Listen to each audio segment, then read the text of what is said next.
Welcome to the 16th season of the NitWits, a weekly roundtable discussion on the Penn State Nittany Lions. Our panel includes Neil Riddell of the Altoona Mirror, Mark Brennan of FightOnState.com, Sports Director Casey Cantz of WTAJ Sports, and a special guest analyst each week. The NitWits are brought to you by Irwin Financial Raymond James, an independent firm and firm foundation for your financial future. Coldwell Banker, no one will work harder to sell your home. By Doctors Howells and Reed, orthodontics for children and adults. By Pacifico's Bakery, genuine Italian bread and rolls for your tailgating needs. By Fiore True Value on 6th Avenue in Altoona, just ask rental. By the Altoona Professional Hearing Aid Center, your hearing aid healthcare professional. By Monarch Cleaners, for all your cleaning needs. By your rehab choice, Health South of Altoona, ask for us by name. By J&P Auto, home of the $1,000 push, pull, or tow. By Courtesy Motors of Altoona, where courtesy means a great deal. By the Allegro, where fine cuisine is a way of life. By EasyToUse.com, your Yellow Pages connection in print and online. By FightOnState.com, as close as you get to Penn State football without putting on a helmet. And by the Altoona Mirror, featuring Penn State game day every Friday. Alrighty, folks, welcome inside another edition of the Nitwits. Casey Cantz, Neil Riddell, Mark Brennan, and Joe Nastasi, the former Nittany Lion, back in the house. What's up, Joe? Thanks for having me. How you been? Everything's good, and appreciate being down here with you guys again. Wish it could be on better circumstances because, unfortunately, we watched that game, and on Saturday, Penn State on the wrong end of a 44-24 loss at Indiana. Penn State's first loss ever against Indiana. How tough was that to watch, fellas? Well, I mean, you know, to me, this was the biggest disappointment so far of the Bill O'Brien tenure and the worst performance. And, you know, I think he's impressed so many people in so many ways, but everything went wrong yesterday. Yeah, I mean, it's you introduce it as sorry to meet under these circumstances. It's not as if somebody passed away. Well, it was definitely a tough loss to a team that really, a very good offense, but not a very good defense. I think that was the most troubling thing. The good thing about Bill O'Brien to this point of his career is that whenever they've had setbacks, he's been able to rally the team to bounce back, and I think that's going to be the key here. This is obviously, as Neil said, the biggest setback they've had given the quality of competition and given where they are in his tenure.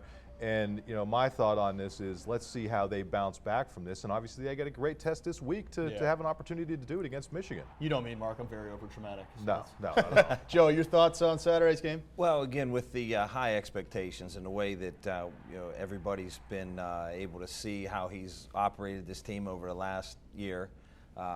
Again, he set high expectations. We go into an Indiana game, which historically, 16 straight, we win. A loss like that is difficult, and then the way we lost. I mean, I think that when you look at it, it didn't look like a better team athletically. It just looked like everything went the wrong way. How about how quickly it went downhill in that fourth quarter? Early, it was a 4-point game. Yeah, early. To me, college football is all momentum. We score early when we got it down there. Whole different story. I mean, I think the kids played better. They played more motivated. That's what happened. We really the wind out of balloon. Then things really got bad. I think some of the things you're seeing is a cumulative effect of lack of depth too. It surfaced on the special teams yesterday. To me, Butterworth has got to stop that ball in the field How does that goal. depth? Well, because Kaiser was out. So your punter can't hold? You have a fifth-year senior snapping? I mean, I get the whole depth thing, okay? But number one, Bill O'Brien can't say that we're not going to use that as an excuse and then start mentioning 61 scholarships at every press conference when they lose. I get that the depth is an issue, but they had enough talent to go head-to-head, and it did not make a difference at all. But you're moving a lot of people around. Obang's a linebacker, then he's back in the secondary. Kaiser's out. Willis is rotated over. It just doesn't seem like they have enough players on defense. That's what they have to deal with, Neil. I mean, we sat here and made our predictions knowing full well, for the season, for this game, what their scholarship situation is. And I'm going to say that, yes, it does make an impact, but that shouldn't have cost them this game. Penn State's been good on fourth down, too, but that 4th and 2 in the second half, I think it was back at their own 33, and they decided to go for it. What were your thoughts on that, Joe? It was the right call because at that point in time we were down 35-17. Right. So I mean, you have to. I mean, it's just something you have to do. Play call again. One of the tough things from watching a game on TV or even being there is not being able to be in a film room and watch the all 22. That's the only way you really can see exactly what's going on. You can't tell if the receivers are running the correct routes. You're not sure because a lot of guys were like, "Hey, get rid of the ball, get rid of the ball." He's holding it too long, but you can't always tell that when you're watching a TV. You have to see it from an all 22 so that you got an idea of how the receivers. So now Joe Nastasi has to see the film too, I just have like to check, O'Brien and just like all the players. Yeah. Well, that's really the only way to break that down because you can't, like when it happens, it's quick and it goes on. And was it the right call? It was the right call. I just don't know, execution-wise what we did there. Well, they came right out. They tried to establish the run. They banged Zwinek a couple times first couple plays of the game. But they eventually got away from that. He averaged 4 yards a carry. Yeah. But not enough he carries. kind of got lost in the second half, and they end up dropping back to pass, 57, 58 times. School record, 55 attempts. And you lose those games when you throw 50 And yards. everybody's looking at it saying, listen, they only averaged 1.2 yards per carry. That's deceiving because the 30-yard loss on the screwed up hold counted against this. Here's the bottom line. Their 3 tailbacks, their 3 running backs carried 30 times for 118 yards, averaged 4 yards per carry. Right. They got away from that. And that's one of these things that I think is going to be a learning experience for Bill O'Brien. This isn't the NFL. In the Big Ten, especially against the worst rushing defense in the Big Ten, one of the worst in the nation, you got to be able to run that pigskin. Yeah, and not being able to have the patience for that, it's tough because we got down and our D wasn't stopping them. Right. So they were scoring quick, and then to get back and try and run the ball was, mentality-wise, you're like, okay, we got to get back on, like you said, NFL mentality. You say we got to get it down the field and answer. And running the ball sometimes isn't the quick answer. Yep. And I think that's a point. You mentioned patience, and I think that's something that Bill has not necessarily shown as a longtime offensive coordinator. You saw that roll back, as Mike would say, roll back to the Ohio State game last year when they tried a fake punt rather than maybe pinning Ohio State deep. Even Saturday, you're on the road. Before you muffed the field goal, you passed on a chance for a field goal with a kicker who's been pretty good. Yeah, and with all that said, let's see how the guy learns from it. He's still a second-year coach. He's still learning. He'll be the first person to admit that he's still learning, and let's see if he learns, because I think that's an important lesson. To win in the Big Ten, we've seen it year in and year out. At some point, you have to run the ball against teams, and if they're unable to do it, it's going to be an issue. That's why Northwestern can't put people away. And Purdue, for all those years, as well as they played, when push came to shove, they weren't winning titles. Yep. Guys, let's step out and take our first break. When we come back, we'll look at the other side of that discussion. We talked a little bit about it, but more about Penn State's defense. They had trouble stopping Nate Sudfeld in that quick-paced Hoosier offense on Saturday. We'll talk about that coming up next. The NitWits are brought to you by Irwin Financial Raymond James, an independent firm and firm foundation for your financial future. Coldwell Banker. No one will work harder to sell your home. By Doctors Howells and Reed, orthodontics for children and adults. By Pacifico's Bakery, genuine Italian bread and rolls for your tailgating needs. By Fiore True Value on 6th Avenue in Altoona. Just ask rental.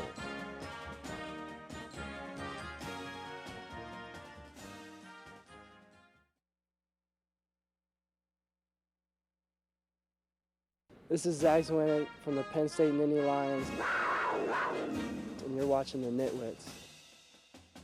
Thank you much, Zach. Penn State dropping the conference opener at Indiana Saturday, 44-24. It was Indiana's first win, as we told you, ever against the Nittany Lions. Took them 17 games, guys, to get a win, but they ran away with it Saturday. Let's talk a little bit more about the Penn State defense. They had trouble getting stops against that Indiana. We talked about the Hoosier offense a lot on the show last week, and we talked about it this week too. Very quick-paced. It was quick-paced. We saw that on Saturday.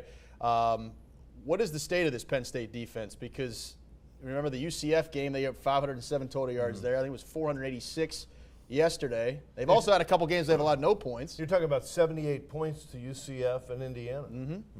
I mean, well, in fairness, Indiana has been they came in as the top passing and total offense team in the Big Ten. So I don't think anybody who was picking this game, weren't we all in the 28 to 30 whatever range that Indiana was going to score that much? So I think they were kind of in that area until things got out of whack with the short field scores late. But you look around college football, and this is where I think if you want to start mentioning the scholarship limits, you look around college football. So I'm okay now? No, a ton of points are being scored everywhere. Yeah.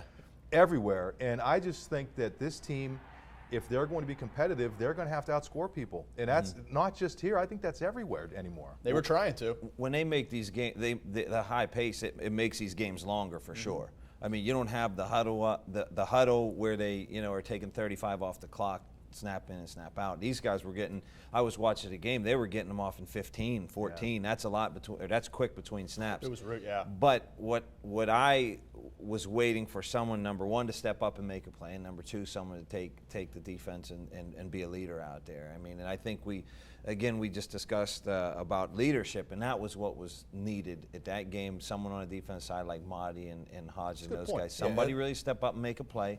Do it by action and then vocally. Where would that come from, Joe, with this team? Because there were the leaders last year. Right. Where does that come from this year? Well, you'd hope that the younger guys would learn from the guys who were right before. And, it was always the us against the world. And you want that to carry on. Again, maybe it's not time to hit the panic button. We'll see how they respond. Great opponent this week. So we'll really have an opportunity to see how the defense responds. Maybe it was schematically they weren't in the right spot. Maybe they weren't quite ready because they were getting off snaps really quick. Seemed like we were out of position a lot. Again, things they have to clean up. Where that comes from, I'm not sure because they're really, really light in a linebacker, and it's usually a linebacker that's going to set the tone. Right. And we're light there. I mean, we really have one team of linebackers. Yeah, and Hull is still coming back from injury. You can see that he's was a factor. Carson may not be that rah-rah type guy, although both those guys had 10 tackles. The thing that disappointed me about the defense was twice that the offense went down and scored to make it 7-7, and then to take the lead, and the defense surrendered a long drive immediately. And they did that early in the year when they went ahead of Syracuse. The other thing with the defense, and this has been a pattern for the last 5, 6, 7 years, is that if you don't have that vocal leader, you need somebody to step up and make plays and pick off a pass and take it to the house. I mean, I was watching the 85 Maryland game on a replay of it, and Zordich, right off the bat, the older Zordich, throwing a shoe and scoring on a pick six. These guys never have pick six. I mean, it went, Hull last year had a scoop and score, but it's just so infrequently, and that's where I think, if you're going to give up points, you also have to start making some of those bigger plays. It's a good point. Let's talk a little bit more about that run game, Penn State's run game, or lack thereof, whatever you want to call it, against that Indiana run defense that we talked about, who a lot of teams have been able to run against. How much of that fell on the Penn State offensive line, the men up front, Joe? Yeah, again, I watch, and it's really difficult right now to tell if it's line play, if it's scheme. It's difficult because I can't tell really how, you can see right there that center's missed that block there, and at linebacker we're not getting to second level. So it just seemed like when we were running the ball, Indiana had a lot more guys around the ball than when they ran it. They just had a lot of guys in good position. It didn't seem like we did. It's tough because we have 3 good running backs. I mean, I really do believe we have 3 good running backs. And again, you guys were saying that they were averaging over 4 a carry. There you go. And then the patience. Again, when you're getting down quick and you're getting scored on fast, it's tough to run the football and take a drive like that. Look at that stat right there. I mean, the Indiana defense allowing an average of 248 yards per game on the ground coming in, and Penn State had 7 total. Yeah, but I thought Zwinek was effective. He ran 17 times for 70 yards. He averaged over 4. I'm wondering, I know we all thought the three-headed tailback was working, but does it deny one guy, like last year it was Zwinek, to really get a feel for the game and get into that range of 20, 22, maybe 25 carries, and then burst something? I'm okay with it, though, and here's why. Because last year's Zwinek, remember, he did not play a lot early in the season. By the end of the year, he was so beaten up that they gave him 35 carries or whatever it was against Wisconsin. I don't know that he could maintain that pace the whole time. So I'm okay with them using the different running backs. I just think that this boils down to, yes, the offensive line struggled in this game, but I think if they would have kept pounding and pounding and pounding, they eventually would have gotten the upper hand in the fourth quarter. Yeah, I believe you need the 3. You need the 3 because, and then if one guy gets hot, you just feed him. But like you said, you have to have three guys to be able to carry the load. Especially the caliber of the three guys Right. they have. And Well, we've how all seen about the them have fact that they success. don't use a fullback much? Did that contribute to maybe They're less missing success? Zordich. They're missing Zordich, and with not to be negative towards Zerby, but he's just not that sort of. Right. They don't have that sort of Zordich player who Or a is just, tight end, one of those tight ends that play like that H spot where they can move him around and lead block for him. Guys, we have to take another break. When we come back, we'll talk about those season predictions that we all made at the beginning of the year and if we might adjust those moving forward after Saturday's loss at Indiana. Stay with us. You're watching the NitWits. The NitWits are brought to you by the Altoona Professional Hearing Aid Center, your hearing aid healthcare professional. By Monarch Cleaners, for all your cleaning needs. By your rehab choice, Health South of Altoona. Ask for us by name. By J&P Auto, home of the $1,000 push, pull, or tow. By Courtesy Motors of Altoona, where courtesy means a great deal.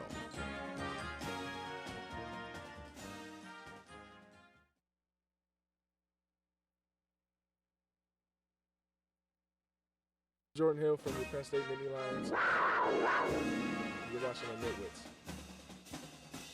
There's a guy Penn State could have maybe used on Saturday. No, maybe about it. Yeah, you're right. No maybe about it. We're back here on the NitWits, continuing to break down an ugly Penn State loss at Indiana on Saturday. Drops the Nittany Lions record to 3-2 overall. And guys, when we sat in these chairs before the season started, I think we were both kind of on the same line of this team maybe being the same they were last year, 8-4, maybe a little bit better.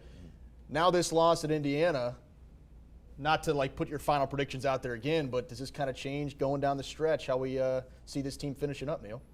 Well, yeah, I think you have to adjust it. I think a lot of us felt that they could lose to maybe an Indiana, maybe a Central Florida, but probably not both. They've really lost.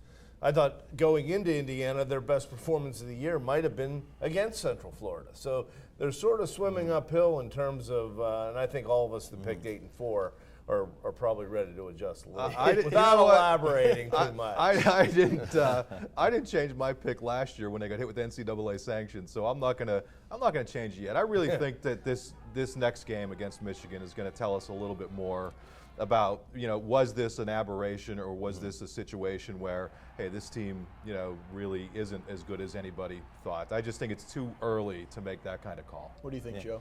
You know what? I'm still a big Bill O'Brien believer. I know he's got what it takes. Obviously, he just has to make sure these guys have bought in and believed. Last year, it was no questions asked. Those guys all were on board, and there was a lot of leadership. I think now he's got to get some of those guys on the team to be leaders and carry that tradition out with what they started last year. Once this came up after the game where Glenn Carson said we probably lost.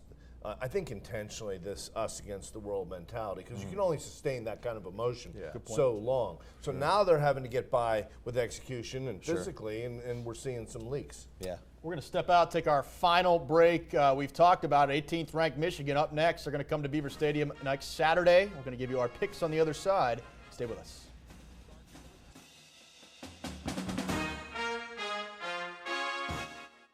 The NitWits are brought to you by The Allegro, where fine cuisine is a way of life. By EasyToUse.com, your Yellow Pages connection in print and online. By FightOnState.com, as close as you get to Penn State football without putting on a helmet. And by the Altoona Mirror, featuring Penn State game day every Friday.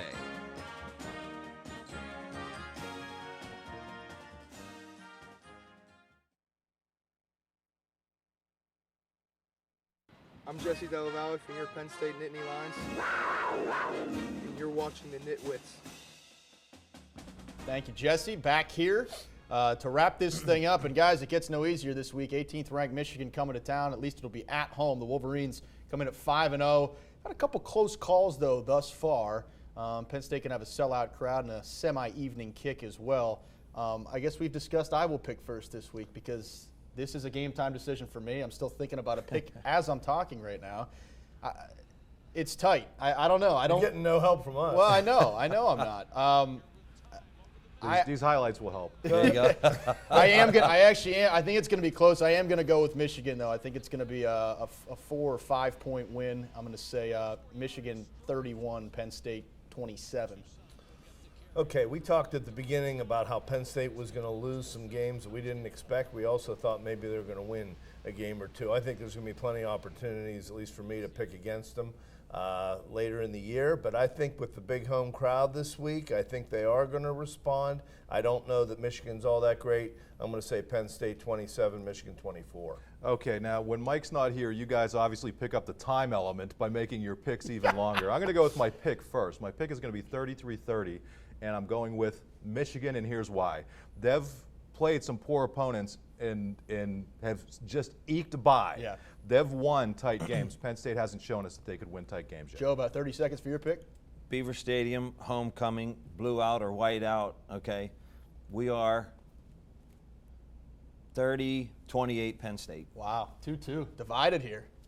All right, should be a good one. 28. Either way, it's Gives all. me some wiggle room. We've got some close picks. We're looking forward Happy to it. birthday, Brendan. Oh, He's yeah, happy 50 birthday. this weekend. I was going to 5-0. say happy birthday. I was Thanks. going to say how old you are, but happy birthday. It's okay. I'm perfectly happy. Joe, thanks for I'm stopping still by, much man. younger Thank than you. Neil. Appreciate All it. right, Thanks. that does it for All this right. week's edition of the Nitwits. We'll see you after the Michigan game next week. Take care, folks.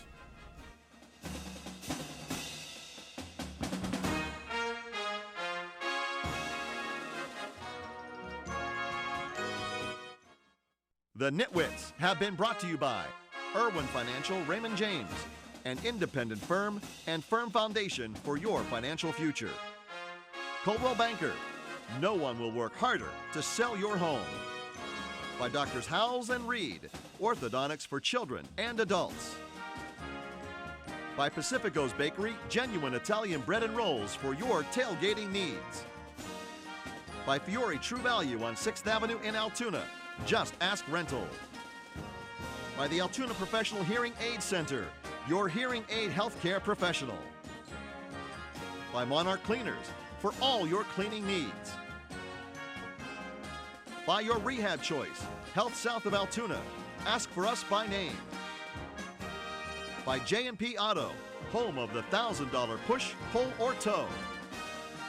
By Courtesy Motors of Altoona, where courtesy means a great deal. By the Allegro, where fine cuisine is a way of life. By EasyToUse.com, your Yellow Pages connection in print and online. By FightOnState.com, as close as you get to Penn State football without putting on a helmet. And by the Altoona Mirror, featuring Penn State game day every Friday. You can also see the Nitwits on AltoonaMirror.com. Thanks for watching, and we'll see you next week.